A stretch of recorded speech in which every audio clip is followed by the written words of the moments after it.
Welcome back to CVM Live. It's now time for the major stories in detail. And in the aftermath of the fire which destroyed the Walker's Place of Safety, which has been in operation for over 45 years, questions are being raised regarding whether or not proper protocols were observed and whether or not the emergency response plan was adequate. CVM Live, Curlin Brown reports. 12-year-old Anika McCrae was the younger of the two girls.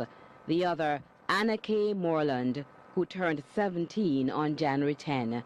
Both were from St. Andrew addresses, and it's understood they were trapped inside the burning building when the roof caved in. It's terrible to be asked, well, for the state to be taking care of your child, and the next thing you get is a report like this, your child is dead. We will be conducting a fulsome detailed review, and we will be putting it all out there in a very transparent fashion, and to see if anything went wrong, and if it did go wrong, then clearly we'll have to fix it, but also to see if anything can be strengthened, right? So I think all of these experiences, we have to look at them, we have to learn from them, but importantly, if there is negligence, then we have to hold people accountable. While there's much sympathy for all surviving 20 males and 14 females, along with their caregivers, the tough question is, can anyone be held culpable? The minister says there are protocols in place, systems to be followed in the case of an emergency. We do go through drills, we do bring in the fire department,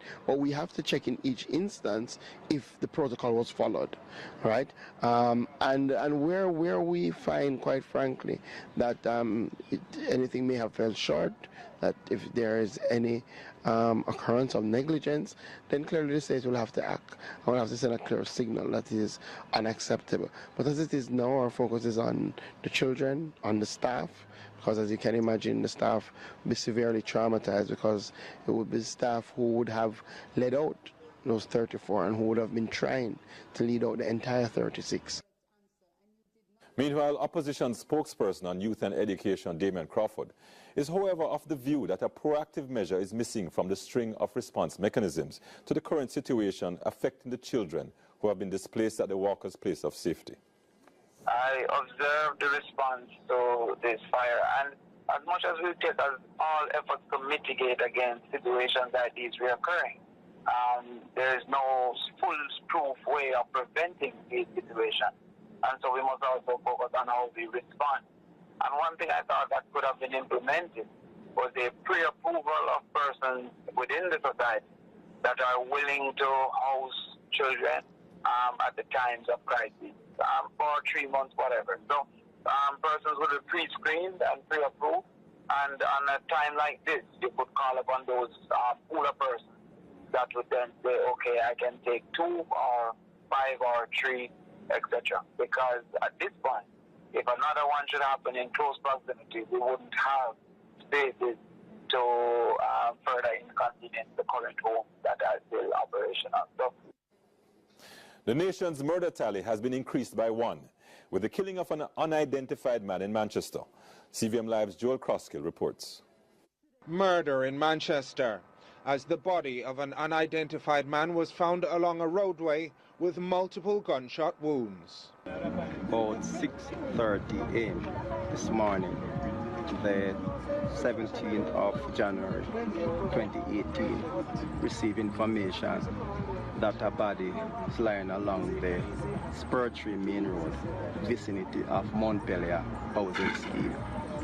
Police proceed to Spur Tree, where we found the body of a male, black complexion, dressed in green shirt, brown pants, orange shoes, with a black Jordan bag. The Mandeville police are seeking the assistance of the public in identifying the victim of the shooting. It appears as if he received gunshots to the head and body. At this time, it is unidentified. We are asking anyone who would have seen or know this person dressed in this manner to call the police and give us the information. You can call 962-2832, 962-2250, or 962-6647. Reports that residents heard gunshots the previous night at around 6:30, and the body was later discovered. Joel Crosskill, CVM Live. The police have detained a man who was found to have over 500 unpaid traffic tickets, despite the recently concluded traffic amnesty. As Nika Lewis reports, the police are warning that one unpaid ticket is one too many. Jamaicans pride themselves on occasion when they escape the long arms of the law, as they say, by the skin of their teeth. But it would seem on Wednesday, luck ran out on one particular motorist. Today, in one of our traffic checkpoints, a motorist who was stopped, his record was checked, and when that was done, it revealed that he had over 500 plus outstanding tickets. So naturally, he was taken into custody and he was taken before the court. In 2017, the government's ticket amnesty took effect on August 2 and ran up to October 31 before it was extended for another 45 days, ending January 13, 2018. So it appears this motorist was not only allowed to accumulate hundreds of tickets, but also found his way around an arrest till now. He is still in custody as we speak, and I know that he will be facing the court again come next month in order to treat with all those outstanding tickets. But I really want to highlight the fact that you don't have to have 500 tickets for you to find yourself being inconvenienced. One ticket is sufficient. If it is left unchecked, you don't honor the payment date, you don't honor the court date, then that ticket is now on its way to become a warrant. And while the motorist has been made to pay for some of his tickets, the head of the Police Traffic and Highway Division, SSP Calvin Allen, is reminding motorists that all it takes to lead to charges is one ticket. It is really not in our purview just to inconvenience anyone, but all we are doing is enforcing the law. So we want for you persons to take these matters of the road seriously in honoring the breaches that you might be cited for under the Road Traffic Act. Nika Lewis, CVM Live. The Public Administration and Appropriations Committee today learned that the Ministry of National Security has partially terminated the contract with O'Brien's International Car Sales and Rentals. CVM Live's Joel Crosskill has this report. Permanent Secretary Diane McIntosh told Parliament's Public Administration and Appropriations Committee, PAAC, that the Ministry of National Security has partially terminated the contract with O'Brien's International Car Sales and Rentals for failing to fulfill the terms of the contract to supply the police with 200 vehicles. You said earlier, Pierce, that you have written to or have expressed to the supplier that you want to get out of this contract. So it's a partial termination, as you phrase it, termination of the contract. One of the issues that have been discussed since we last met is the letter of moratorium, which the Prime Minister expressed that would have been withdrawn. And the discussion between yourself and the supplier was who was liable for the additional taxes. Meanwhile, Fitzjackson expressed concern with the impact that a lack of procurement has had on the Jamaica Constabulary Force. He says some things can't be calculated in dollars and cents, you know. The loss to us as a country is the people being murdered. This is a contributing factor. That this is why we must get it right. And these are doable things. If we can't get this right, well, we'll expect to catch gunman who are up and down about the place. So I beg of you, PS. And don't let nobody bamboozle you and push you in any corner to sign any document that don't comport with proper procurement guidelines. Joel Crosskill, CVM Live. Tourism is experiencing a 6% increase for the winter tourist season when compared to the corresponding period last year. This according to Acting Director of Tourism, Donald Dawson. CVM Live's Nicole Wilson has more in this report. Dawson attributes the increase in arrivals to the colder winter being experienced in the northern hemisphere. He also acknowledges that the recent hurricanes that devastated other tourist locations in the Caribbean as another possible factor. This winter is cold, a lot of snow, so it's driving much more business. So this winter looks good. The projections look good. I don't want to jinx anything, but it looks good so far. Dawson is optimistic about this year's winter tourist season observed from December to April. We have air service, good air service in place. We have air coming out of all our major gateways in the United States. We have about 40,000 additional seats coming out of the U.S. this winter versus last year.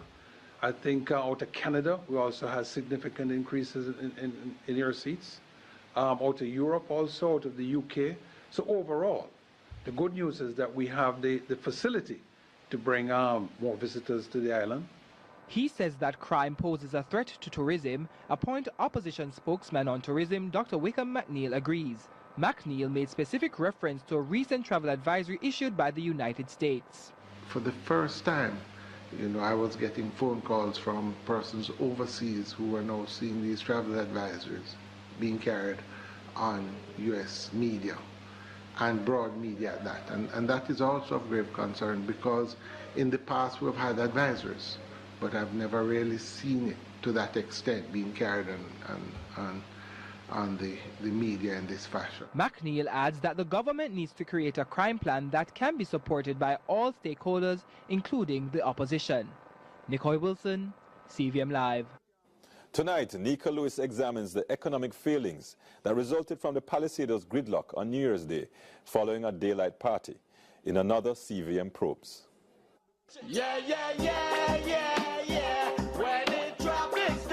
Just how much the Palisadoes traffic pileup will or has already cost Jamaicans remains unanswered as various bodies take stock of the issue. 2 weeks since the January 2nd congestion, the police, the airport and other stakeholders are yet to furnish the nation with an overall cost. But financial and statistical expert Ralston Hyman suggests the price of such disorder will be high. Now, if you look at the potential impact that is likely to have on the tourism sector, then you can extrapolate that and see that that is going to have a significant impact on the economy. Sources close to the promoters, Supreme Team Limited, whose main players are known by their aliases as Jigga, Shooty, Dexter, Nino, Ellis and Tiggy, explained that despite a profit from the large turnout, Supreme Team Limited also incurred losses.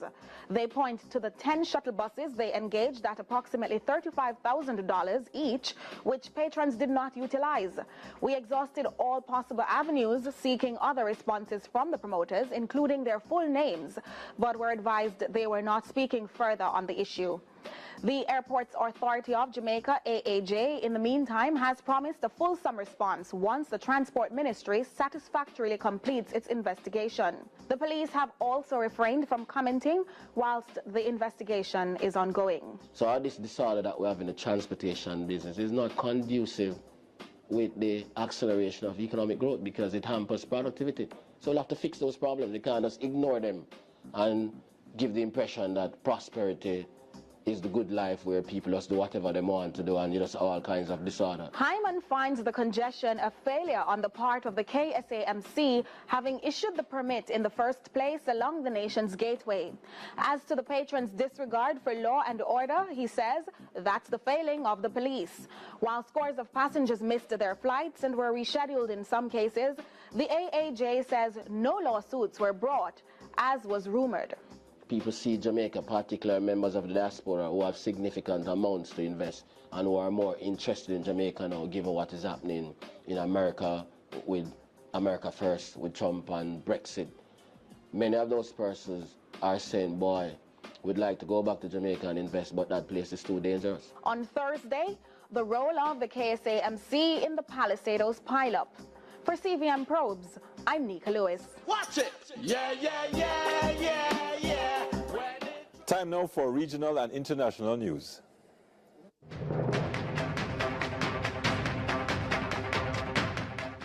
Now to news in the region. In Barbados, the National Union of Public Workers, NUPW, has ordered its members to stay away from work Thursday and Friday. The planned two-day national shutdown follows a break in pay negotiations between Barbados' largest public sector union and the government. The union released a statement saying public servants have taken the brunt of this government's draconian cost-cutting measures and can take it no more. They deserve better. Now, in Trinidad, local economist Marla Dukaran says cryptocurrencies cannot ease Trinidad and Tobago's foreign exchange crisis, although they are convertible to US dollars. She was one of several experts that was spoken to regarding the issue of cryptocurrencies, with a consensus that the issue should be investigated. The Central Bank of Trinidad and Tobago says it is working on a policy response to digital currencies. And on the international scene, China has reacted angrily to the latest talks on North Korea's nuclear ambitions. Beijing, which was not invited to the 20-nation meeting in Canada, says the talks have no legitimacy. Those gathered agreed to increase pressure on North Korea's leader. Here's more from the BBC. No dramatic decisions were taken in Vancouver, but there was a sense of solidarity and resolve about the nuclear standoff with North Korea, and that the crisis was coming to a head. If North Korea does not choose the pathway of engagement, discussion, negotiation, then they themselves will trigger an option. The foreign ministers here were pushing for a diplomatic, not a military option. They say sanctions are beginning to bite and agreed to work together more closely to tighten the squeeze on Pyongyang. They continued to insist they would not accept North Korea as a nuclear power. A North Korea that commits to the complete, verifiable, and irreversible dismantling of its nuclear program will have a secure place in the international community. Until and unless that goal is reached, the international community will continue to take the necessary steps to stop North Korea's nuclearization and aggression. On the peninsula, the two Koreas were talking again. The recent diplomatic opening has eased tensions for the Olympics next month in South Korea, something the Vancouver meeting supported. But there was skepticism about whether the talks could achieve anything more than that. And despite the solidarity and resolve on display, so far such efforts have failed to stop North Korea from becoming a nuclear power. Barbara Platt-Usher, BBC News, Vancouver. And those were the regional and international news this evening. I'm Nika Lewis. Those were our major stories. More news coming your way later on with News Live in 5 with Joel Croskill. But straight ahead, we discuss the public sector wage negotiations with our expert panel. Panel discussion is next when we return from this break.